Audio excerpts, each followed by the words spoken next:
this, though, a nagging thought kept popping up in my mind. I had never followed through on our original project. I knew from my investigations and from my experiences with Mr. Pito exactly how brutal the Peleliu operation had been for the 1st Marine Division, and my research had uncovered a whole myriad of accounts that were either not true, imprecise, or never really studied. One such controversy, for instance, centered on the U.S. Navy's third and last day of intensive pre-invasion bombardment. Some accounts claimed that it never happened. A few claimed that it did and was quite effective in achieving its objectives. I eventually discovered that the truth was somewhere in the middle. These inaccuracies and the need to get a correct analysis out, along with a healthy dose of guilt for not having finished the narrative, led me to undertake the project once again. The original story that my friend George had provided so much detailed, first-hand information on before he passed away needed to be told. The Peleliu operation, I found out, was considered a relatively small part of a much larger global effort, and as such had been hurriedly planned, and only with available resources and supplies. The Marines who participated in the operation, after having had to live for months in primitive conditions on which to train and get ready, were transported to and landed onto what unexpectedly was discovered to be a veritable hornet's nest. There they had to fight a ferocious battle that they had not anticipated, nor for which they had been adequately allowed to prepare. Hence this book. I hope that in many ways it clears up most of the clouds that surround earlier historical accounts. The conclusions reached here while under my pen are mostly those agreed upon by those who had been there or had been in operational command at that time. I would like to thank a couple people for helping me in my endeavor. My heartfelt appreciation goes to George Pito's daughter and son, Nancy and George Lee, for their continuing support in their father's initial project.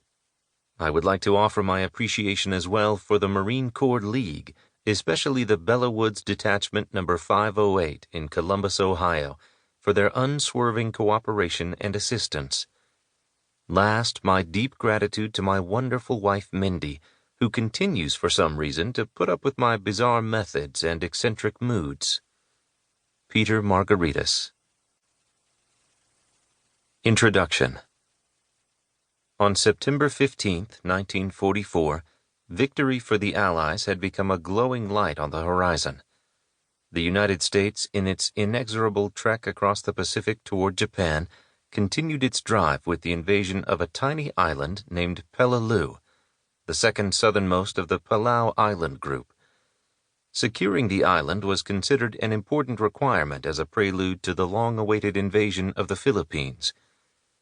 The main assault on Peleliu was to be made by the 1st Marine Division under the command of 55-year-old Major General William Rupertus.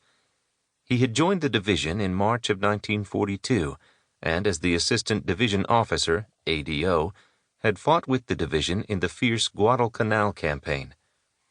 After having studied the upcoming operation, and after having been briefed by his staff, Rupertus concluded that this operation would only take 3 or 4 days, and that resistance would be initially moderate but brief. He boasted to his officers that, "We'll be through in 3 days. It might take 2. Some 6 long weeks later, having sustained terrific losses in fierce, nearly continuous combat, the last of his division was finally evacuated from the island.